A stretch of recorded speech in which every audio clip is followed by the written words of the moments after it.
Hey folks, see if you've ever had this problem. You're trying to eat a little healthier, but you're in the grocery store aisle, you're looking at packaging, nutrition labels, and they're so confusing, you don't know what's good for you and what's not.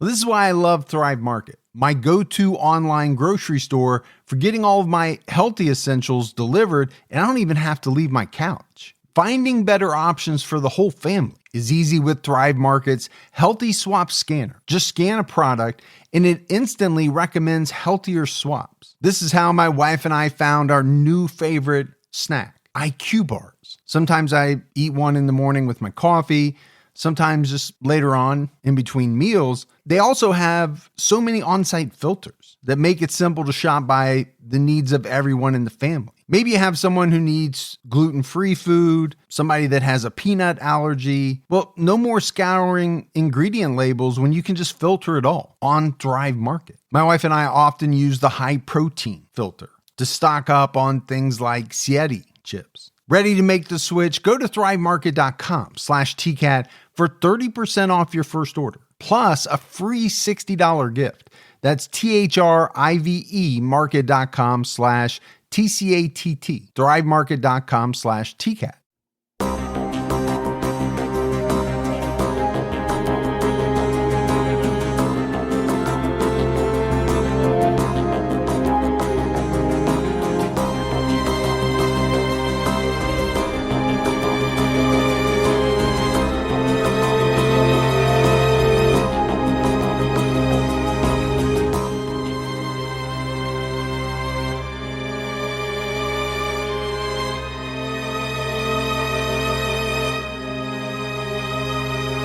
Hello, everyone, and welcome to episode 388 of the True Crime All the Time podcast. I'm Mike Ferguson, and with me, as always, is my partner in true crime, Mike Gibson. Gibby, how are you? Hey, I'm doing good. How about you? I'm doing great. You and I have so much stuff coming out. We do. Saturday, which already came out, was a Patreon episode on this guy named Christopher Lovren, and he murdered two people at least. Yes. Police think it's probably higher, but the murders were 20 years apart. Yeah.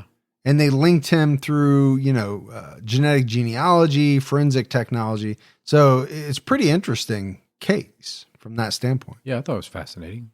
And then on Unsolved right now, we have an episode out on the disappearance of Susan Powell. Big case, infamous case.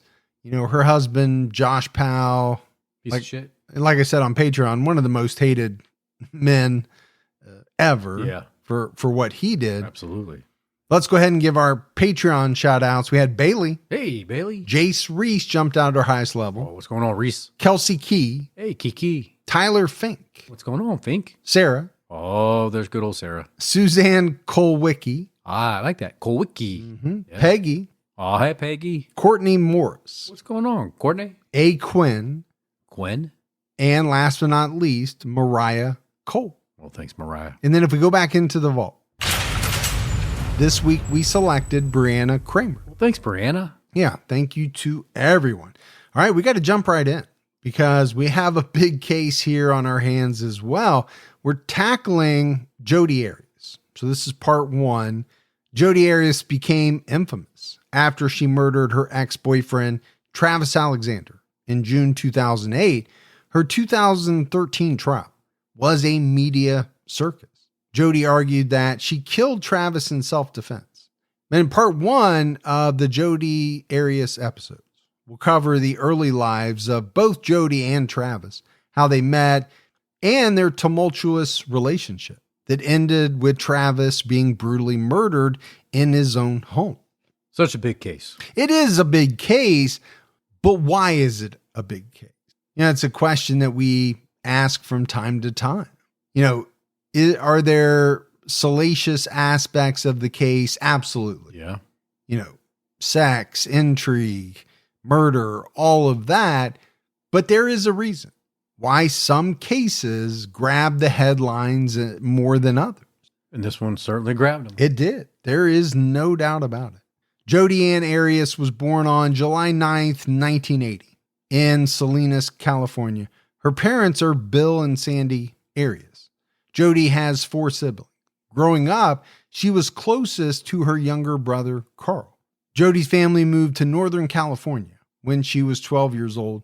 Jodi's mother, Sandy, said that she had a normal childhood. However, when speaking to investigators, her parents mentioned that Jodi might have bipolar disorder. Sandy said in a police interview, Jodi has mental problems. Jodi would freak out all the time. I had quite a few of her friends call me and tell me I needed to get her some help. Well, people that were around her all the time would see things, right? They would, but to me, this statement or these series of statements brings up two questions. Number one is, if you're getting these calls from friends saying you need to get her some help, well, did you? Oh, true. That's a question. Yes. And then I think number two, saying that she might have bipolar disorder. Is that true? Or are you saying that because she's been arrested Right. for murder? Yeah. And you're trying to help her out a little bit. Sure. Yeah. Jodi's dad said that she had not been open or honest with them since they caught her growing marijuana in a Tupperware container when she was in the 8th grade. Her parents searched her room and called the sheriff's department. That's pretty strict. Yeah. There's a fine line between giving your kids some privacy. How much do you snoop? How much do you search their room? But let's say you found a Tupperware container with some weed in it. All right, would you be happy that your 8th grader has weed? No. Obviously, you probably wouldn't be happy, but would you call the sheriff's department? I don't think I know I wouldn't. No. Oh, maybe they wanted to really try to scare her, Are we going with the scared straight Yeah. type situation here? Yeah. To me, this is more of a sit down saying, hey, I get it. People want to try stuff, but you shouldn't be doing this. You definitely can't be having this in our house. However you want to approach it. But, I don't think you need the SWAT team vaulting in, like in Christmas Vacation. Yeah, busting through the window. and all of that. Bill said in his interview, something turned in her head that we were nosy parents and we're going to search everything she had. So she hid everything from us and always has since then. Well, there's maybe a little bit of truth to that. sure. I think there's many parents out there that, depending on what age their kids are, do a little snooping when their kids are away. And I don't think there's anything wrong with that, because without some of that, how do you know what's going on? Well, if you feel like something's going on with your kid, then yeah, maybe you have to do that. And, it doesn't necessarily have to be called snooping either. I mean, we could just be talking about monitoring, whether it's internet activity or whatever. Or call it parenting, right? Yeah. Just part of being a parent. Maybe. But you could also see how maybe in her mind, she said, well, obviously I can't trust you now. I can't tell you things. Yeah. There's a fine line There is. to dealing with kids, and all kids are different. So Jodi would later testify that her parents physically and mentally abused her. And we'll get into these allegations further in part 2 when we talk more about the trial. In 2017, Sandy told an interviewer for the website Feminine Collective, I do not feel responsible for Jodi's actions, but that doesn't mean she does not have my complete love and support. And we might have talked about this last week. I can't remember. What's it like as a parent to find out that your child has done something absolutely horrible, killed, right? Committed murder. What do you do? Yeah, it's a tough scenario to be in, And are you responsible in any way on how that whole thing went down? I don't know.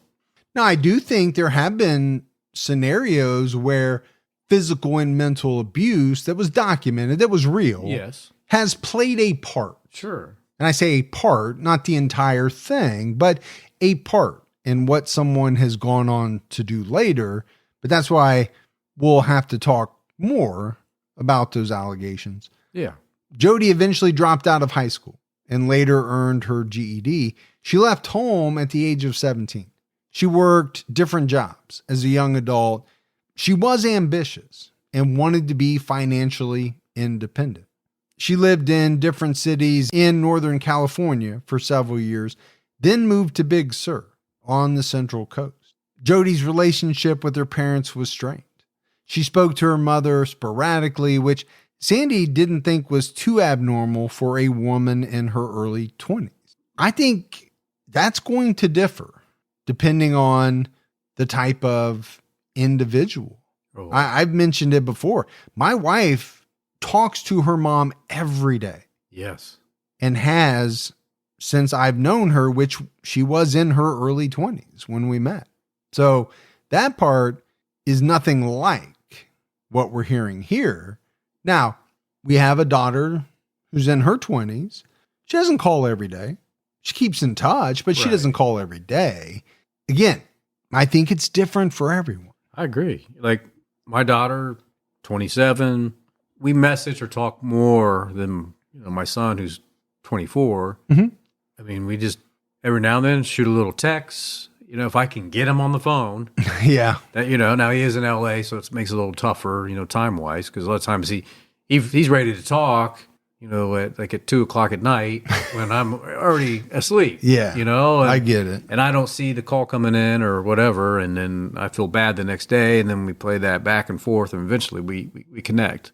But I don't, even if we talked every day, I don't know what I would say.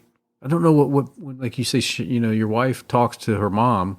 I don't know. I don't listen. As soon as the phone call starts, I head to the basement. Yeah, you're like, yes, so I got my out. Now I don't know exactly what my videos. I don't know exactly what they talk about. Jodi was in a serious relationship with a man named Daryl Brewer for 4 years. Daryl later testified that he and Jodi met in 2001. She came to the luxury resort, Ventana Big Sur, to apply for a server job. He was a food service manager. He said he initially was not attracted to Jodi, and they had a normal supervisor-employee relationship. He considered Jodi an exemplary employee. They worked together every day for a year. Daryl stepped down as supervisor and took a server job due to changes in management. Now that he and Jodi were equals, they started a romantic relationship. They lived in separate staff housing at this point. In 2003, Daryl moved to Monterey, California, but he continued seeing Jodi. He introduced Jodi to his son and was happy they had a good relationship. During their years together, he didn't feel as if Jodi was an angry or jealous person. Did you ever have a relationship with somebody at work? Your wife? Is that how you met her, right? That's how we met. I thought so, yeah. That is exactly how we met, at work. And I think a lot of people do. Yeah, I think so. You're seeing people for what? 8, 9, 10 hours a day, 5 days a week. You're spending more time with them than people you would spend outside of work. So, yeah, I think it's very easy to get to know someone, to fall in love with someone. In 2005, Jodi and Daryl purchased a house together in Palm Desert, California. Daryl said in an interview with AZ Central that he wanted to marry Jodi, but he couldn't because of his son. If he got married again and had another child, it would take away from his limited time with his son. And I thought that was an interesting take. Here's a guy who obviously was in love with Jodi, right, to the point where he wanted to marry her. But his son was so important to him that he didn't want to risk losing, what limited time he got to spend with him. But that's good for him, right? I mean, your kids should come first when they're young like that. Mm-hmm. Kids should come first. So you're saying at a certain age they don't have to? After a certain age, you're on your own. I come first now. According to Daryl, things changed around May 2006 when Jodi started working for a company called Prepaid Legal. The company has since changed its name to Legal Shield. Legal Shield is a legal subscription service. Members pay a monthly fee and can get access to a lawyer when they need it. Sources describe it as a network marketing or multi-level marketing company. Well, there's some MLMs out there. There are. I just would not have thought that was one of them. Gibby Products Inc. Yeah. That I refuse to get involved with. I mean, look, if you could just take a look at the brochure And all you need to do is bring in 5 of your best friends. And if they can bring in 5 of their best friends, you will be retired before you know it. Oh, I'm sure, because those always work out. By mid-2006, Jodi and Daryl were falling out of love. He wanted to move back to Monterey to be closer to his son, and Jodi was busy working 3 jobs. One of her side gigs was photography. And, I do think this is something to talk about as it relates to Jodi. It was said she was very ambitious. She was very focused on becoming financially independent. It was a drive of hers. It did seem to be. And so it doesn't surprise me that she was working 3 jobs. She seemed to have been a very driven person. Yeah. Now, sometimes being very driven is not always a positive thing. It depends on where you're focusing that drive. Well, that's very true. And I think we're going to find that out in this case. Daryl noticed a personality change in Jodi, and they stopped sharing bedrooms. Jodi continued to pay their mortgage, but not their other bills. And she started accumulating debt. According to ABC, she told Daryl she was converting to Mormonism and said she would no longer have sex with him because they weren't married. They decided to go their separate ways, but remained on friendly terms and talked sporadically over the years. Jodi no longer wanted to be with Daryl because she met someone else, 30-year-old Travis Alexander, a salesman and motivational speaker. Jodi broke up with Daryl within 2 days of meeting Travis, according to AETV. When you're a motivational speaker, you tend to have that, what's that word I'm looking for? That gravitas? Yes. Okay. Yeah. And I think she fell for that. We're probably going to talk about it, but I think Travis Alexander had a lot of things going for him. Oh, absolutely. I mean, he wasn't a motivational speaker who was living in a van down by the river. No. Travis Alexander was born on July 28th, 1977. He grew up in Riverside, California, with 3 brothers and 4 sisters, according to the Arizona Republic. Travis had a difficult early life. His parents, who are now deceased, struggled with addiction, and his mother was physically abusive. One of the things that I've learned since you and I have been doing true crime is that there seems to be a lot more moms who were maybe physically abusive than I would have thought. Oh, yeah. Because we hear about it a lot. We do. So what do you think that is? Do you think it's because these moms are just not good parents, or do you think that they had something in their past? Well, I'm sure there's a bunch of different reasons, like there is for everything. I think here specifically, if we're talking about a couple of people as parents who were struggling with addiction, I'm sure that played a role. I'm sure it did. But maybe there were other factors as well. Travis wrote about his childhood on his personal blog. In one post he wrote, per ABC, when you sleep for 4 days with a house full of kids, there isn't any food cooked. We would eat what was there, but before long, what was edible would be eaten or rot, and then what was rotten would be eaten too. Pretty bad. Yeah, it is pretty bad because, there's physical abuse, but then there's also just plain old neglect. Yeah. Where you're not providing for your children. They're scrounging for food to the point where they're having to eat rotten food just to survive. And how do you sleep for 4 days with 8 kids running around screaming? And I think it'd be very difficult to do. Well, I think it happens because you've gone on some type of 4-day bender or whatever it is. It doesn't happen naturally. No. Let's put it that way. That's for sure. His brother Steven told ABC, it was a very tough life living with our mother. We kind of fended for ourselves. Instant noodles was the main source of nutrition. Now, I'll be the first to admit, I'm a big fan of ramen noodles. Yeah, you are. I have a ton of them stacked up over there. I know. They're terrible for you, but I ate them in college and it kind of takes me back. I really enjoy them. The good thing is for me, you don't prepare those for dinner when I come over. No, and I wouldn't throw those at my 5-6-year-old kids and say, here, make your own dinner. Right. That's kind of a late night snack for me when dinner didn't fill me up. When you don't want to go upstairs. Yeah. You can just do it right in the I can microwave. do it down here, but that's not a nutritious meal for growing kids. No, not at all. Travis and his siblings moved in with his grandmother when he was 10 years old. She provided a loving and stable home environment and introduced the kids to church. Travis became involved with the LDS church as a teenager, and his faith was an important part of his life. And you see this time and time again, where mom, dad, or one or the other is not living up to expectations.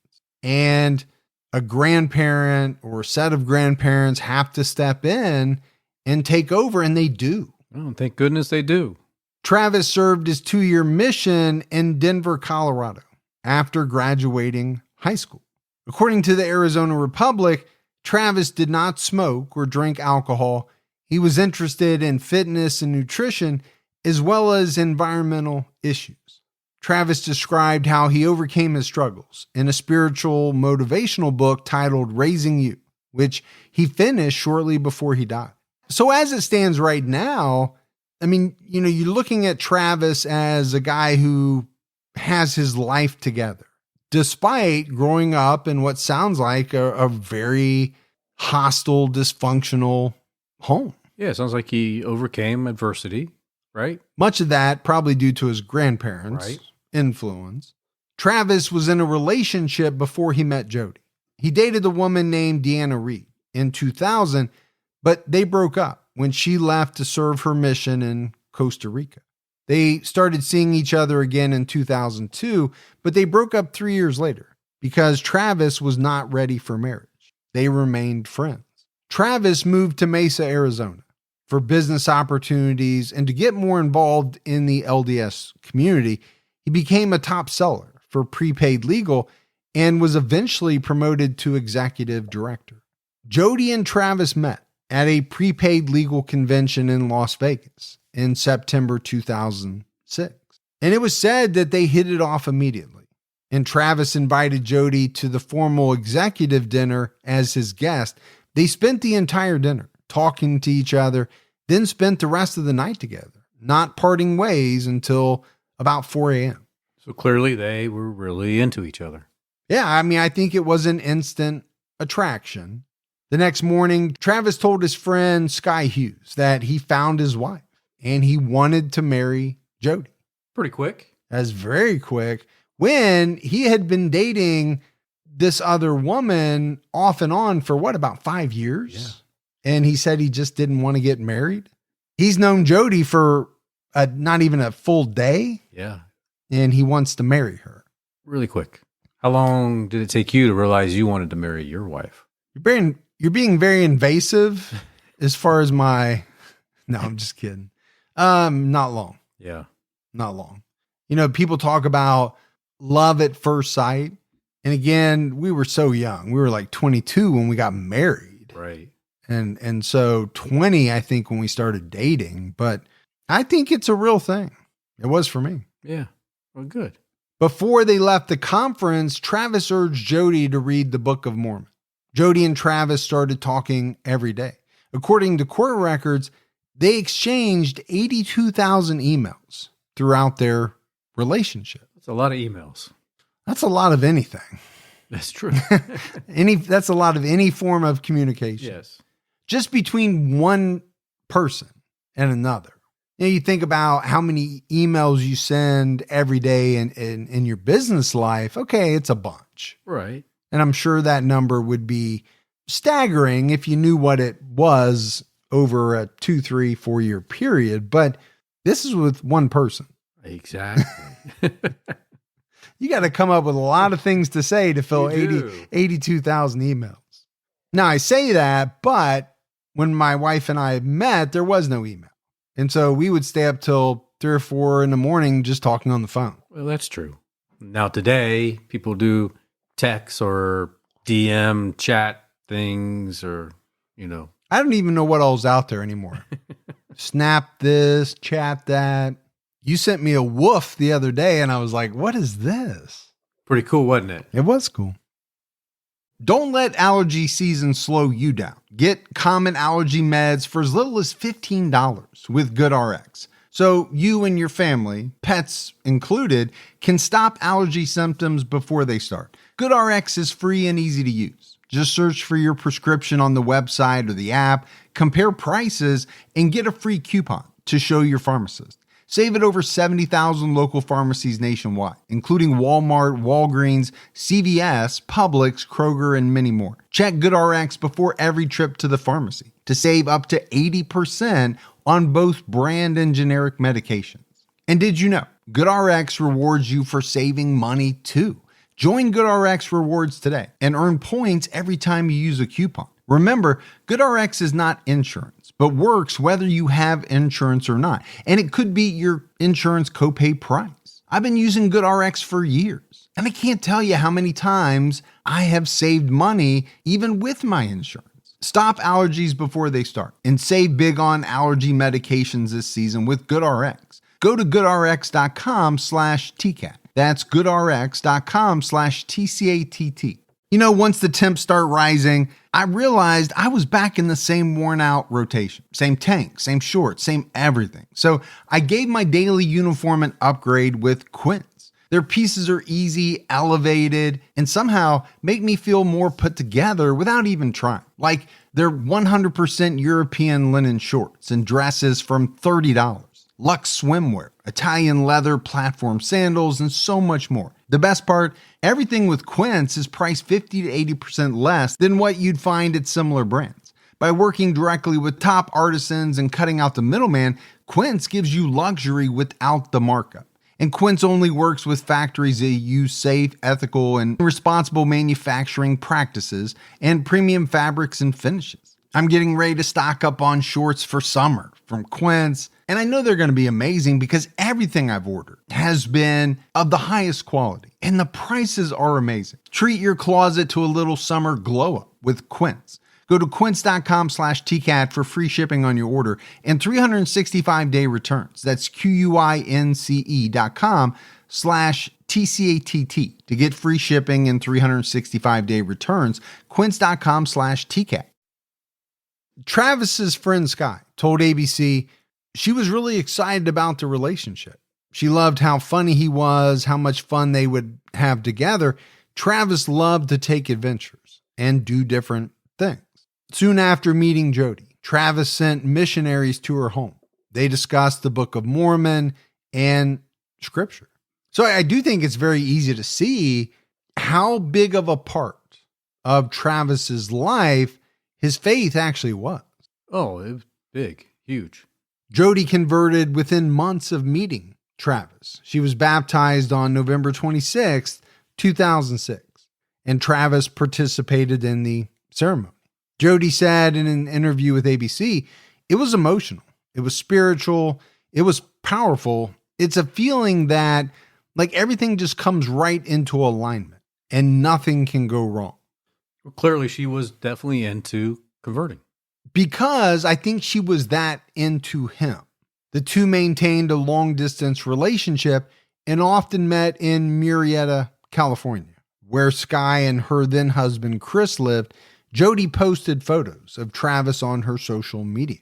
In an email to his friend Sky, published by ABC, Travis wrote about his feelings for Jodi. He wrote, "I went from intrigued by her to interested in her to caring about her deeply, to realizing how lucky I would be to have her as part of my life forever. She is amazing. It's not hard to see that whoever scores Jodi, whether it be me or someone else, is going to win the wife lotto." The wife lotto.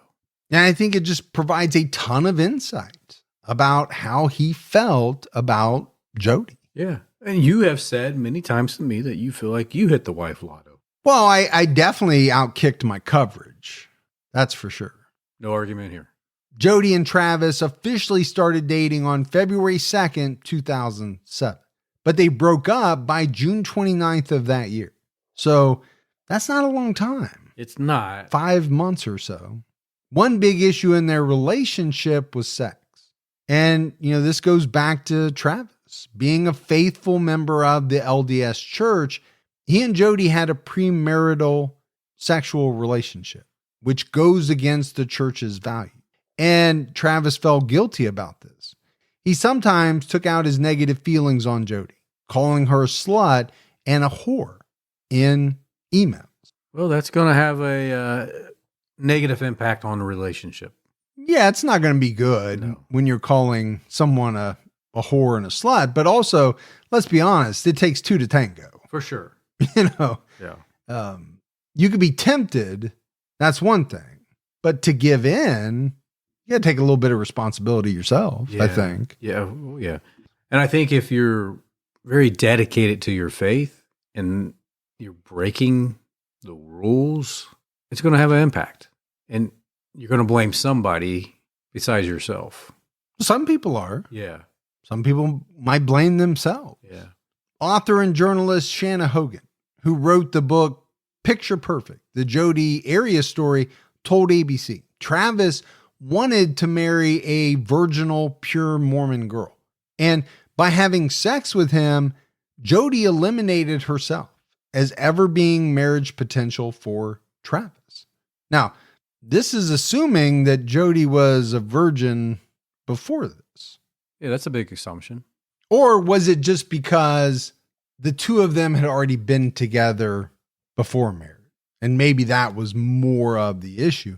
Travis felt too guilty about having premarital sex to continue dating Jodi, so they broke up. However, they continued their sexual relationship. Jodi moved to Mesa, Arizona weeks after the breakup. There had been red flags from the beginning, but her behavior worsened now that she was closer to Travis. And, this is part of the story that to me is very strange. Travis breaks it off, because of this guilt that he's feeling. Right. But continues to do the thing that was causing him to feel guilty in the first place. Yeah, but I think now in his mind, I'm not going to marry her. So it doesn't matter. So it doesn't matter. Yeah. And she seems to be okay with it too. So yeah, I get that. So now after you said that, it doesn't seem as strange because I do think probably in his mind, there was a difference. Yeah. This wasn't the person that he had put up on a pedestal, maybe that he was going to marry down the road. Yeah. This was now just a sexual partner to him. No longer the wife lotto. Yes. But I also thought it was strange that Jodi moved to Mesa, Arizona after the breakup. Well, maybe she felt differently than how he felt. Well, I think that's a given, and we're going to find that part out. Jodi showed up to his house unannounced, letting herself in through the garage since she knew the code. She once snuck in through a doggy door. Sometimes Travis was angry with her when she showed up uninvited, and other times he had sex with her, according to author Shanna Hogan. Again, nobody really likes the pop-in. No. But if you're a 20-something-year-old single guy, maybe sometimes you want the pop-in, and other times you don't. But the problem with the pop-in, if you don't want it sometimes but want it other times, it's going to confuse the person doing the pop-in. They're like, wait a minute. The other day you wanted me. Yes. But today you don't want me. But that's why I think you should always just avoid the pop-in altogether. Yeah, a phone call. Yes. Beforehand is good. But, sneaking in through the doggy door? First of all, who can fit through a doggy door? It must have been a big dog. A big doggy door. Yeah, or I mean, she was a pretty thin person, but still, That's some what's the word I want to say? Some contortionism? Yes. If I went through a doggy door, I'd get stuck like at probably my head. You couldn't even get your head in a doggy door. Me neither. Travis started seeing Lisa Andrews Dadoni in July 2007. They met at a church function and dated on and off. Lisa was 18 and Travis was 29 when they first met. Lisa broke up with Travis because she believed he was cheating on her with Jodi. And I think she was probably correct. Yeah. Travis sent her emails and texts, and they eventually got back together. They broke up again because Travis pressured her to get married when she wasn't ready. Well, 18 can be a little early for many people. Oh, yeah. Now he's 29. I think he was ready to get married. That's the sense that I get. Yeah. And maybe it was because he was in his late 20s, or maybe he just wanted to start a family. I don't know. But I agree with you. You know, at 18, it's not what most people, especially today, are thinking about. Lisa sent Travis an email in September 2007 describing problems in their relationship. She wrote that they kissed for too long, and she felt like Travis only wanted her for her body. She believed Travis had a lot of sexual tension, which made her feel used and dirty. She wrote that she asked him not to grab her butt, but she didn't think he was listening. She asked him not to talk about sex so much, but he did it anyway. She also felt like they didn't share the same values. Well, you got to be on the same page as a couple. And it doesn't sound like they were really on that same page. No, but I will say that she sounds very mature for an 18-year-old. Yeah. In some of these, ideas that she's expressing to Travis. Lisa and Travis discussed her email. Travis said he wanted to address the issues she wrote about and show her he cared for her. Lisa soon felt like they had resolved their issues, and they started dating again for the third time. They mutually broke up in February 2008. One of the big problems lurking in the background of their relationship was Jodi Arias. Jodi was jealous of Travis's new relationship and tried to harass and intimidate Lisa. Lisa heard knocks on her doors and windows, but the person knocking ran away before she could confront them. Travis's tires were slashed twice while he was seeing Lisa. He suspected Jodi did it and confronted her. After this, Lisa received a harassing email from John Doe. Again, Travis suspected Jodi was behind it. But Travis was still talking to Jodi, even though he was in a relationship. For example, in January 2008, Jodi sent Travis the now infamous text message where she said she wanted to give him a mouth hug. I'm not exactly sure what that is. I don't even want to say what I think it might be. Okay. Yeah, I don't think you should try. But, obviously it's explicit, and it's these types of explicit text messages and all the details about Jodi's sex life that really are some of the main reasons that her trial later on was so sensational. Part of the reason why, it grabbed the attention of the public. Absolutely. The media loved it. Travis's friends told ABC they noticed warning signs with Jodi early on. They told Travis about their concerns and eventually became worried for his safety. Sky Hughes once told him, "I'm afraid we're going to find you chopped up in her freezer." Okay, that's probably a little bit more than just concern about maybe this relationship's not going to work out. This is concern to the level of, we think that she's dangerous to you. But back then when that was said, it was probably like, oh, you're just overreacting. Yeah, and again, some of it could have been a little bit of a joke, but I don't know. Travis also told his friends, according to People, "Don't be surprised if you find me dead one day." So it wasn't just his friends. Obviously, Travis at a certain point started to at least have the thought that this thing could go bad. Yeah. We just heard somebody say that on a episode we did, I think last week or 2 weeks ago. And I'm thinking, if you're saying this, I would think you need to do something more about it. I hear this again and again on 2 different podcasts, and I know we heard it before on other ones we've done. Take action. Yeah, if you can, right? We've talked about that before. Sometimes you can, sometimes you can't. But if you're saying these things, but still having sex with this person when they come over, well, that is within your control. Absolutely, it is. But I don't think there's any doubt, right, that Jodi was obsessed with Travis. Travis's friend Sky told HuffPost in another interview, she was totally obsessed with him. She wouldn't let him go. Whenever he would try to sever all ties, she would threaten to kill herself. He would tell her he didn't want anything to do with her, and she would show up at his house. We knew it was her. We didn't want it to be her. but we just knew it was. Jodi was possessive and felt the need to sit by Travis at all times. She didn't like him talking to other women, even if it was nothing more than a friendly conversation. One friend recalled a time where they were hanging out in a hot tub, and it was difficult to talk to Travis because Jodi was straddling his lap and kissing his neck. Travis told her to get off of him. Jodi followed Travis to the bathroom and stood outside the door to eavesdrop on his conversations. She went through his phone, his emails, and social media. She forwarded emails between Travis and other women to herself. That's extreme. Yeah, I mean, this is way over the line. Now, I have to ask this question. At a certain point, why is she still allowed to have access? Well, exactly. At what point do you say, we are done? And that means with everything, do not come around. You don't get to sit in a hot tub with me. You're not going to be associating with the same people I'm associating with. We're done. But then it said, okay, she would threaten to hurt herself, which I get. Nobody would want that. No.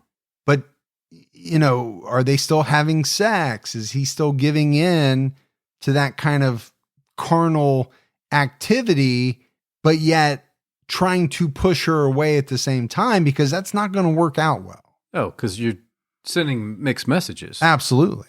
But this I'm going to kill myself, I think that's used a lot with both men and women when they don't want the other party to leave them. And it's a shame. One day, Sky and her then husband, Chris, sat Travis down and told him they thought Jodi was dangerous. Travis brushed off their concerns, saying he thought Jodi was sweet and he really liked her.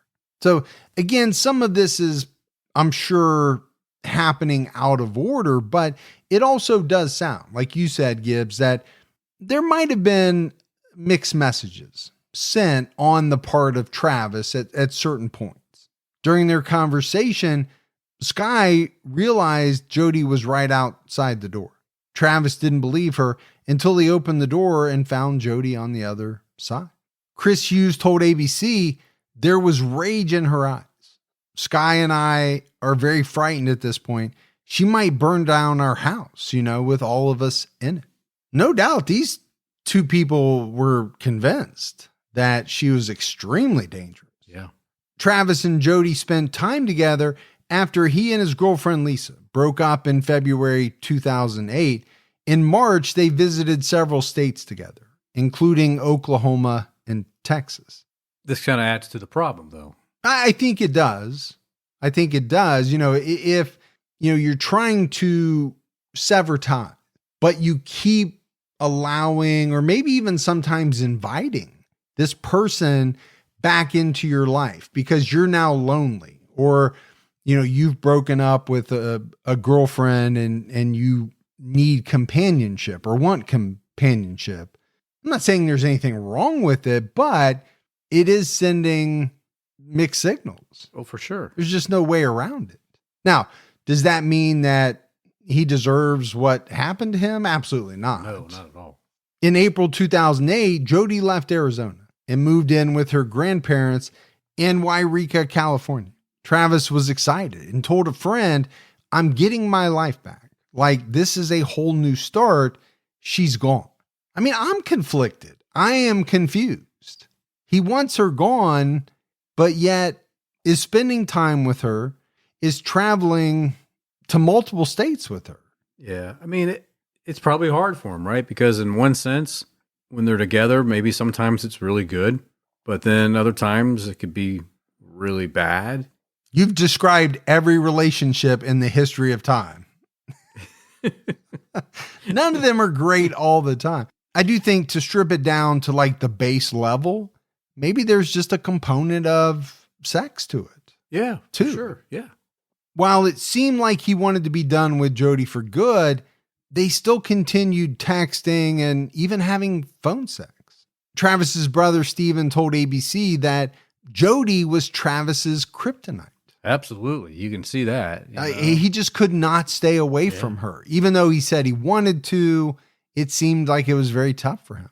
Jodi wrote her final blog entry on May 10th, 2008, part of which read, I cannot ignore that there is an ever-present yearning and desire that pulses within me. It throbs for gratification and fulfillment. It makes me want to wander this entire globe in search of something that I might suddenly experience it, discover it, or some other sort of quickening to quench this thirst I've had since childhood. All right, I feel like Fabio should be on the cover of this thing. There was throbbing, there was other things going on, quenching, gratification. I feel like there's a mouth hug on the way. Maybe. That same day, Travis texted Jodi, per HuffPost, why don't you have him come and fuck you in the woods? I can only imagine you are so worried about me reading. You're paranoid because you have no respect for people's privacy and you dare insult me of all people. Someone you show through your actions. You hate more than love by denying me a human right of privacy countless times. You have a lot of freaking nerve. We are all not like you in that aspect. Now, obviously, the Huffington Post omitted the expletive, but I put it in there because I think it's important for a couple of reasons. Number one, because Travis actually wrote it that way. But number two, it seems to be him talking about another guy almost. It's not clear exactly what he's talking about, but it's almost like he's jealous of another guy for some reason. Yeah, that first part for sure sounds like that. That month, Jodi and Travis got into an intense argument for unclear reasons. According to ABC, Travis wrote, "You don't know what horror you have caused me." Jodi said it wasn't her intention to harm him. Travis called her a sociopath and the lowest of the low. On May 18, 2008, Travis made his final blog post titled, "Why I Want to Marry a Gold Digger." So, there is a ton of friction between these two people. You can see it in the text messages. Right. You know it from the things that Travis said to different friends. But at the same time, they are drawn to each other.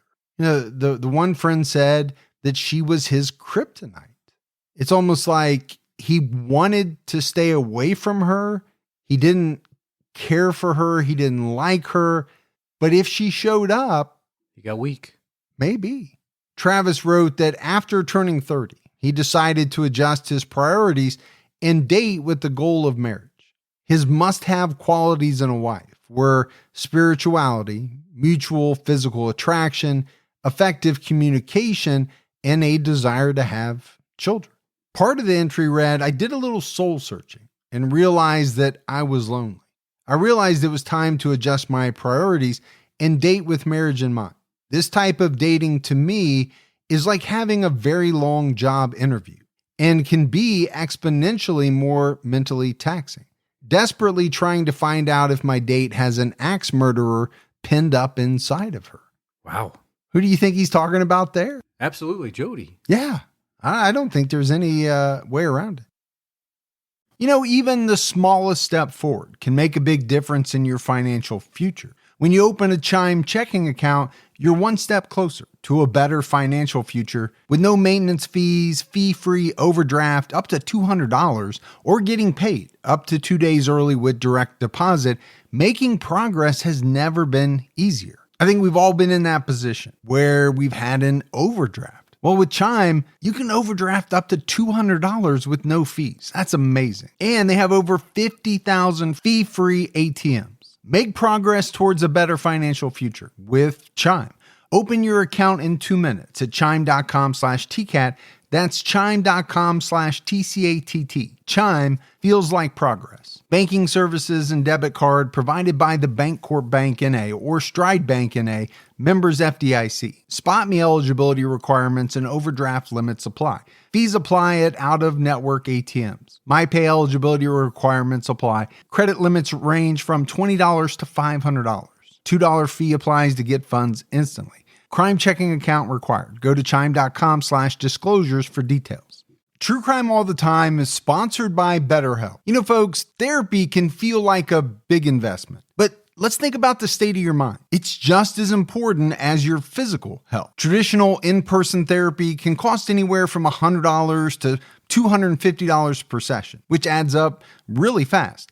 But with BetterHelp Online Therapy, you can save on average up to 50% per session. With BetterHelp, you pay a flat fee for weekly sessions, saving you big on cost and time. And you get quality care at a price that makes sense and can help you with anything from anxiety to everyday stress. Your mental health is worth it, and now it's within reach. I've used the BetterHelp service for years, and I love the fact that, I can connect with a therapist in a comfortable spot in my home on my laptop. With over 30,000 therapists, BetterHelp is the world's largest online therapy platform, having served over 5 million people globally. Your well-being is worth it. Visit BetterHelp.com/TCAT today to get 10% off your first month. That's BetterHelp, HELP.com/TCATT. In early June 2008, Travis told his friends he suspected Jodi hacked his Facebook account and claimed he told her to stay out of his life forever. So I feel like, up until this point, they have run like the gamut of emotion in this relationship, right? It started out great. It quickly soured.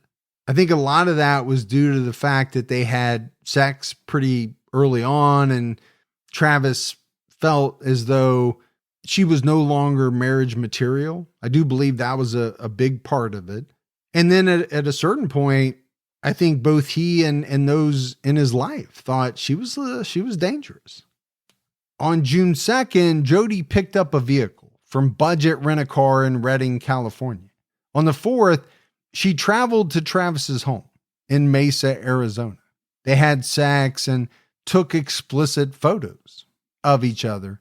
A final outgoing call was made from Travis's phone that afternoon, but in the evening, he missed a business call. On June 5th, Jodi traveled to West Jordan, Utah to see her former love interest and co-worker Ryan Burns. Jodi met Ryan at a prepaid legal conference in 2008. Ryan said he met Jodi at a business conference in Salt Lake City. Ryan noticed that she had dyed her hair dark brown and had cuts on her hands. Jodi explained that she was working in a Margaritaville restaurant and cut her hand on a broken glass. Then on June 7th, Jodi returned her rental car in Redding, California. It wasn't until June 9th that Travis's friends found his body inside his bathroom. They were worried about him because they hadn't heard from him in days. He had plans to go to a company retreat in Cancun with his friend Marie Hall. Known by Mimi, she met Travis through their church ward. She said they went on one date, but there was no spark. They remained friends, and Travis invited her on the work retreat. She agreed to go as friends. Travis had mentioned to Mimi that his tires were slashed. He also talked about receiving threatening emails and believed someone broke into his bank accounts. He did not report this to the police. So Travis's friends, who were already at the retreat, called and texted him about scheduled activities, but he didn't answer. He even missed a conference call he was supposed to lead. Mimi and two other friends went to check on Travis on June 9th. And it's my understanding, Gibbs, that Mimi and Travis were set to leave for Cancun the next day. Travis's roommate, Zach Billings, was at the house watching a movie with his girlfriend. He said he hadn't seen or heard from Travis and thought he was already in Mexico. But obviously Mimi was there and she knew that he wasn't supposed to have left yet because she hadn't left yet. In an interview with Nancy Grace, Zach said he last saw Travis in passing the Sunday before he died, June 1st, 2008. Travis's friends told Zach that he was supposed to be in Mexico with Mimi, but they hadn't heard from him and they were worried. Travis's bedroom was locked, so Zach searched the house for a spare key. The group went to the door together. Zach tried a few of the keys and found one that opened the door. Zach looked to his right and saw a pool of blood. He looked down the hallway and saw more blood. Zach walked to the closet adjacent to the hallway, which opens up to Travis's bathroom. He entered the bathroom and saw Travis's body. He came out of the room and told the group, "He's dead. Call 911." Travis's body was crumpled in his shower. The bathroom floor, walls, and sink were covered in blood. And to picture this, obviously it's gory, but you have to do it to get a sense of, what these people encountered. Yeah. What a nightmare. Here's his roommate thinking, okay, I haven't seen him for 8 days, but he's in Mexico, so I'm not expecting to see him. Obviously, they must not have been sharing their schedules or, whatever. That can happen between roommates. Travis had been shot in the face and stabbed 27 times. His throat was cut from ear to ear. A .25 caliber bullet was lodged in his cheek. Investigators found a bloody palm print outside the bedroom, long brown hairs on the floor and walls of the room, and a spent .25 caliber shell casing on the floor near the sink. And I think this is 2 cases back to back where the murder weapon has been a .25 caliber pistol. Yeah. And it's such a strange caliber to me. It's not a typical one. Not today. No, not today at all. A digital camera was also found in the washing machine in the downstairs laundry. The camera appeared to have been run through a cycle. And that seems like such an odd thing. I get it. We've all run things through the washing machine accidentally, right? You forget a pen, or chapstick seems to be one of the big things in my house that people forget to take out of their pockets. A digital camera has never been one of them. Plus, I don't even know if there were other clothes in there. The only thing I leave in is obviously my wallet. It never comes out, according to you. It won't come out. So just keep washing it. But no, that's a strange thing to put in the wash, right? Obviously, you would think there's a reason why. Yeah. I mean, I think you would find it hard for that to be accidental, right? A digital camera. Investigators determined the murder occurred 5 days earlier, on June 4th, 2008. Travis's roommates didn't realize his body was in the house between then and June 9th. And that seems so odd, but, if you think that your roommate is in Mexico, number one, you're probably not going into that person's room or bathroom. There really would be no reason to. Yeah, unless you wanted to snoop. Yes. And so you're just kind of living your life. You got your girlfriend over. You're doing your thing. But to find this scene and then find out later that the body had been there for like 5 days and you were living there the entire time. And not doing laundry. And apparently not doing any laundry. Travis's other roommate, Enrique Cortez, spoke to Nancy Grace and explained why he didn't realize Travis was dead. Enrique said that in hindsight, there were a couple of things they noticed that seemed off. Travis's ring was laying on the kitchen counter and the bathroom light was left on for days. He explained that the house was large. It was 2 stories. It was about 4,500 square feet. That is a pretty big home. Sure it is. Travis's bathroom was on the opposite corner of the top floor from Enrique's bedroom, separated by a large loft. It took a while for any odors to travel past the primary suite, because that is one thing that you naturally think about. Okay, this body after 5 days is probably not going to smell great. Right. Some type of decay going on. And at some point, somebody's going to notice it. But this does sound like a pretty big home. And it sounds like these roommates were separated. Their rooms weren't like right next to each other. Right. Enough distance in between. When questioned, Travis's friends and family indicated that Jodi should be questioned. So, that's interesting that right off the bat, her name is probably the first one that comes up. It's not a shock, because how many people had told Travis they thought she was dangerous. According to ABC, Jodi called the police to ask about the case within hours of the body being found. She told Detective Esteban Flores that she spoke to Travis briefly the day he was killed, while she drove to Utah to see a guy she was dating. Detective Flores told Jodi that her name had come up during the investigation. She denied being in Arizona at the time of the murder. Don't you find it a little strange that she called the police within a few hours after the body was found? Yeah, I did. I mean, obviously she had to have been alerted by someone.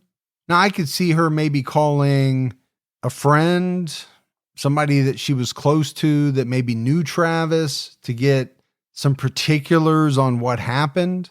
But to call the police does seem strange.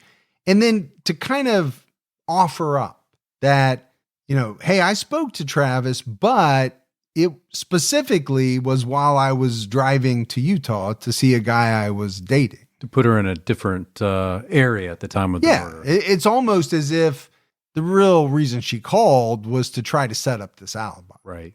On June 13th, Jodi posted a photo gallery on MySpace titled In Loving Memory of Travis. On June 17th, Jodi attended Travis's memorial service and went to the Mesa Police headquarters and voluntarily submitted her fingerprints and saliva sample. While awaiting the results of the DNA testing, investigators recovered disturbing images from the digital camera's memory card.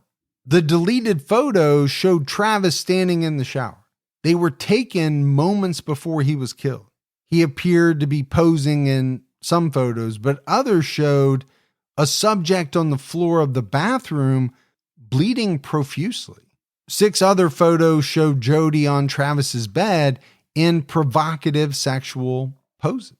According to People, one image appeared to be accidental and showed a person believed to be Jodi dragging Travis's body. So clearly this is going to change the investigators' thoughts on Jodi. I would think it's got to put her in the crosshairs, right? Number one, it becomes patently obvious that someone tried to destroy this digital camera and failed. Authorities were able to pull the pictures off. She had to have known what was on that camera. So that leads me to believe that she must have thought putting it through a wash cycle was enough. And obviously it wasn't. Why not just take it with you? Yeah. I mean, it's like the disposable camera in the case we covered last week. Yeah. Why even leave it there? Just take it and dispose of it elsewhere. An investigator wrote, Jodi was lying about not seeing Travis since April of 2008. This also proves that Jodi was the last person I can prove had contact with Travis prior to his death. So, the pictures were huge. There's no doubt about that. On June 19th, the police questioned Jodi about the murder. She said she last saw Travis in April 2008, but spoke to him on June 3rd. She explained that they ended their relationship in June 2007 because of jealousy issues on both sides. They continued having sex, but kept their relationship private. And there is a ton of audio related to, the interviews and interrogations, but I do want to play a part of it. If you were in my shoes and I had this evidence against you, what would you say? If I had that evidence against you, it'd be pretty obvious. But I guess being in my position, it just seems so impossible. I want to see it. I want to know. I mean, I'm not a murderer, but I guess if I were to do that, I would wear gloves or, something. How could I don't know. I know you tried to wash him off, try to get some of the blood off, try to clean him up a little bit. But you're even denying the pictures of you being there. There's pictures of you laying on the bed in pigtails. Pigtails? Yes. And I've got pictures of you that I've blown up, and you've got the little mole right there. It's the same one. It's you. It's obvious. I can show you some of these pictures. Do you want to see the pictures? Will that change your mind? I mean, I am curious. Okay, let me take a break and let me go find them. And I'll bring them and show you. I wasn't there. But you need to think about what you're seeing. This continuing to lie is not going to help you. Admitting to something I didn't do won't help me either. okay, let's say for a second that I did. And I say, I did it. So literally I could play a ton of, different parts of interviews and stuff, but I picked that one specifically because there was a couple of things I wanted to talk about. So this was after the detective had kind of laid out a lot of the evidence, right, against her. And the thing to me that she found most dubious was that she was wearing pigtails. Yeah. In the pictures. But he said, like, she's even trying to deny that the pictures are of her. Yeah, that's not me. And they clearly are. But the pictures being digital put her at the house at a certain time when she says she wasn't there. Yeah. And so obviously she has to deny. But it was just like pigtails. I can't believe I had pigtails. That's the part that you're, exclaiming. And then the other thing was, now let's say I did it. And I always find that strange. Why you don't set a hypothetical scenario in which you actually were the murderer. Yeah. I mean, if you didn't do it, stick with, I didn't do it. Yeah. I would wear gloves, or I would do this, or later that evening, Jodi posted on MySpace, Mrs. Travis, see you soon, my friend, but not soon enough. On June 26th, investigators were informed that the hair and bloody palm print found in Travis's home belonged to Jodi. The bloody print contained a mix of Jodi and Travis's DNA. July 9, 2008 was Jodi's 29th birthday. It was also the day a grand jury in California indicted her for first-degree murder. Jodi was arrested by Arizona detectives and sheriff's deputies on July 15th. She was questioned for 4 hours. Minutes before she was charged with murder, she was captured on video, singing, laughing, asking about her makeup, and even doing a headstand. Kind of a famous video, really. It is. It's the part that a lot of people have talked about, especially when this case was going on, but even still today. And it was a big part of what the media grabbed a hold of.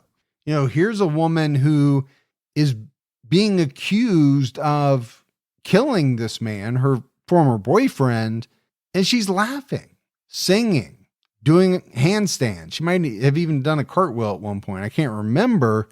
It just seemed like such strange behavior for someone in that position. During her interrogation, Jodi said she was supposed to be in Utah on June 4th, but got there a full day later because her phone died and she got lost. Jodi's friend Ryan Burns told the police he tried to reach Jodi at that time and his calls went to voicemail. So she had tried to plan all of this out, right, Gibbs? I mean, you can see it. The renting of the car, getting to Utah, but then this story about, well, my phone died, I got there late. It's because she was in Arizona. Arizona for sure. Murdering Travis Alexander. A detective showed Jodi photos of her and Travis hours before he was killed. And you heard some of that on the audio of him getting ready to go get it. But even with that proof, she continued to deny any involvement. Jodi stuck to her story and said, according to People, if I killed Travis, I would beg for the death penalty. Detectives also learned that Jodi's grandparents reported a .25 caliber handgun stolen from their home on May 28th, 2008. And if we go back, Jodi was living with her grandparents at the time. It's just amazing to me how people can deny involvement in something when there is so much evidence. Literally, this is staring her in the face. Right. Pictures of herself. You are here. This is you on his bed. At this date and time. Yeah. Nope, wasn't there. Or no, that's not me. I don't even wear pigtails. After spending the night in jail, Jodi admitted she was at the house on June 4th. She said she arrived at 3 a.m. She and Travis slept and had sex. They were attacked then by 2 masked intruders while she was taking pictures of Travis in the shower. One of them ordered her to leave and threatened to kill her family if she ever told anyone. And I don't think it's that much of a shock, but police did not believe this story. And why would they? Makes no sense. No. But you know what it does sound like is someone who had spent the night trying to figure out how to craft a story that included all of the elements that the police had thrown at her. Okay, I've got to admit that I was there. I have to admit why there were photos taken. Right. And how he ended up dead. So we did have sex, which I think that part is true. Sure. I did take this picture of him in the shower, which I do think is true. But then right as I was doing that, these masked intruders broke in. And the reason I didn't say anything at first is because they told me not to. Or they would kill my family. Yeah. I do think this is a person who, probably sat up all night just trying to figure out if she could craft a story that would satisfy all the elements she needed it to. Jodi was extradited on September 5th, 2008, and pleaded not guilty on September 11th. On the 12th, Jodi did a jailhouse interview with the Arizona Republic. She denied killing Travis, but wouldn't say how she was going to argue against the DNA and photo evidence. Jodi said, "God knows I'm innocent. I know I'm innocent. I had nothing to do with his murder. I would never hurt him. He was my friend." 12 days later, on September 24th, Jodi spoke to Inside Edition and said publicly for the first time that she was present when Travis was attacked by two intruders. And again, going back to this case receiving a lot of attention, it was because she was on everything. She was. If you remember, obviously everybody wanted her on their show. And it seemed like she went on a lot of different shows. She was willing to talk.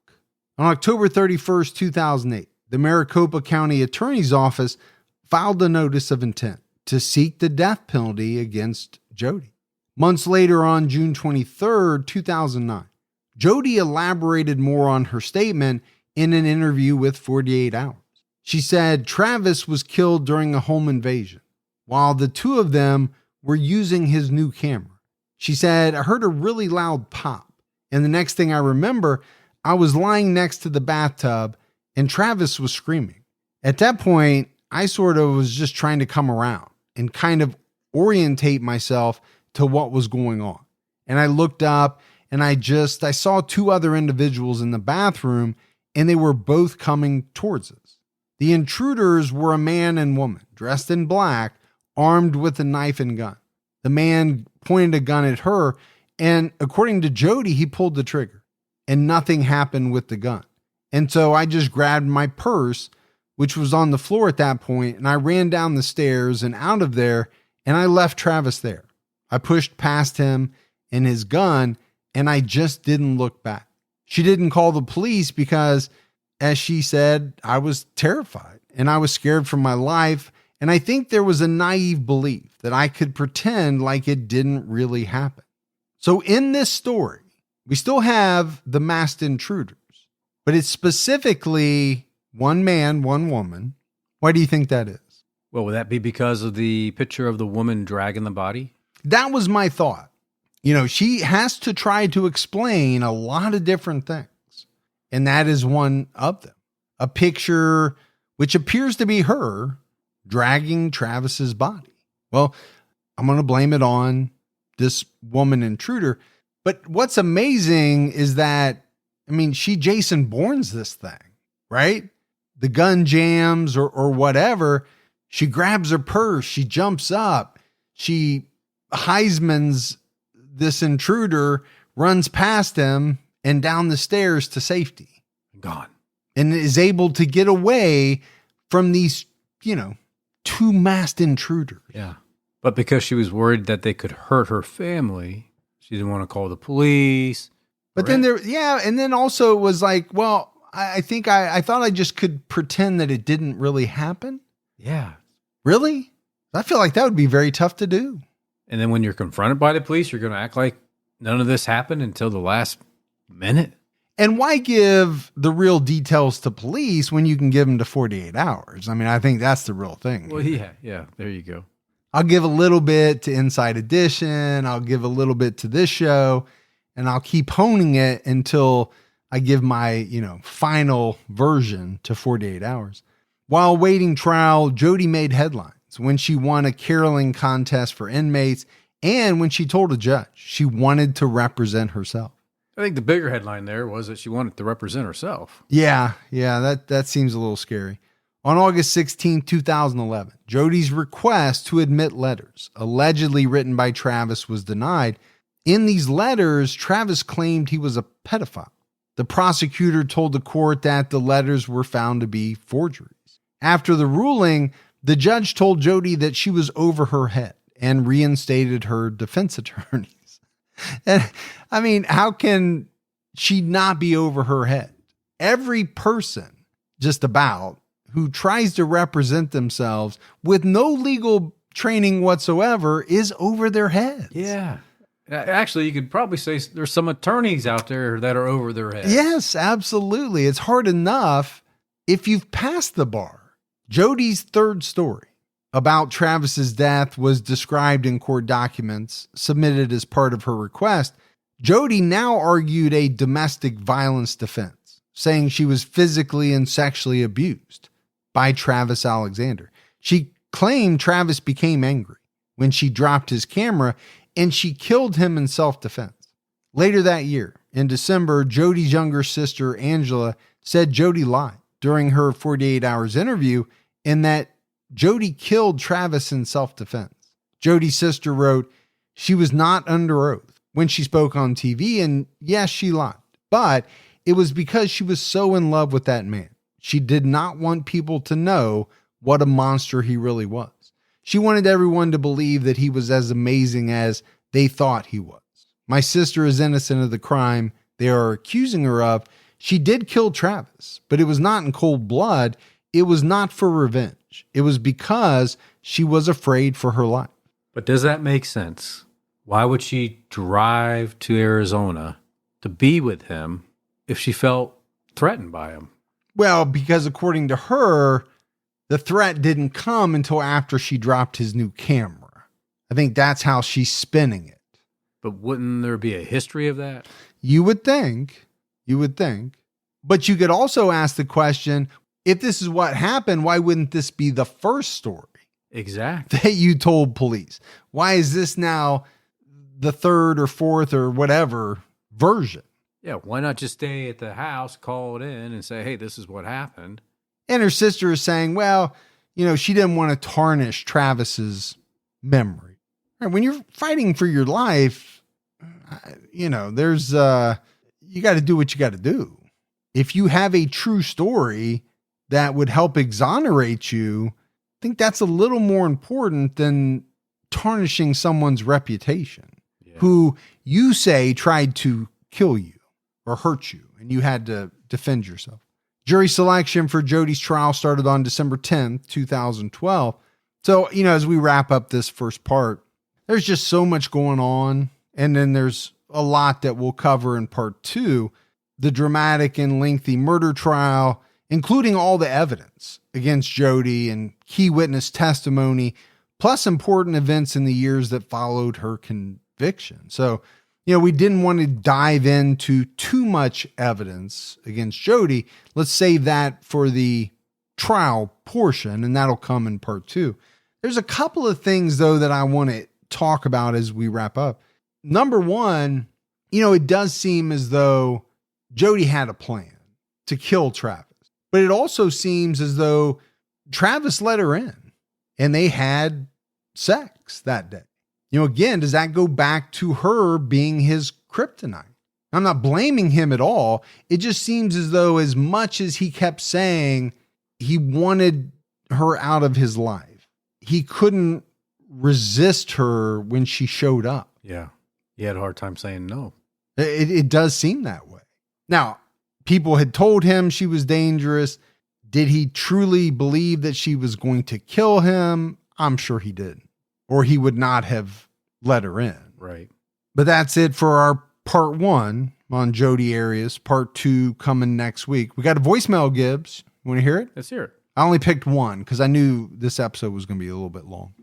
Gosh. Oh my gosh. You're killing me this week. Killing me. It's not funny, but it's so funny. the Wendy, what's-her-face, Davidson thing, at the beginning, Mike is talking about how he would go to this place called Graham Central Station, and that's where she and her husband met. And I thought, wow, Graham Central Station, because you're saying it like Graham, Graham. And so I'm like, Graham Central Station, that is such a clever name for an ice cream shop. And then later in the episode, you're talking about it being a dance hall, so that's awkward. But I realized that locally we have a little coffee place that makes some ice cream, and they have an ice cream flavor named Graham Central Station. That's really good, so thanks for that. I'm very hungry now for ice cream. And also, I'll have to send you some coffee. Also, sorry about the fan in the background. You're my shower podcast, and so stay safe and keep your own time ticking. Don't go to any dance clubs. Bye. So are you saying that Gibby and I are in the bathroom with you? Sounds like it. Or actually in the shower? Well, we need a good shower. I do not want to shower with you. That is not on my agenda. Again? Ever. That one time? For the first time or ever or the last time. No, but we appreciate the voicemail. We do. We had no mailbag this week, Gibbs. So that's it for another episode of True Crime All the Time. So for Mike and Gibby, stay safe and keep your own time ticking.